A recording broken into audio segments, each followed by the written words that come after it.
આપણી નૈતિક ફરજ છે મંદિરોમાં જઈને પ્રભુના દર્શન કરવા, એકાદ બે પ્રભુના પદ ગાવા. પ્રભુએ આપણને મનુષ્ય અવતાર આપ્યો છે ભગવાનના ગીત ગાવા માટે. કરકે દયા દયાલ ને માનુષ જન્મ દિયા, કાન કરે ભજન તો ભગવાન ક્યા કરે. નિજ રૂપ કો જાના નહીં તો પુરાણ ક્યા કરે. जिसको नहीं है बोध तो गुरु ज्ञान क्या करे. ભગવાને માણસનો અવતાર આપી દો અને આ માણસ જો ભગવાનનું ભજન ન કરે તો ભગવાન કરે શું?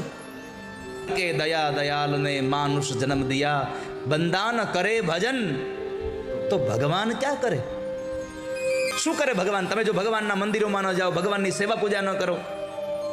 પરમાત્માએ ખાલી ખાઈ પીને મજા કરવા હાટું માણસ નથી બનાવ્યા. ભગવાને કીધું ખાઈ પીને મજા તો બધા પશુ પક્ષીઓ કરે છે, તારે મારું ભજન કરવાનું છે એટલે તને માણસ બનાવ્યો છે. તારે મારી કથા સાંભળવાની છે એટલે તને માણસ બનાવ્યો છે.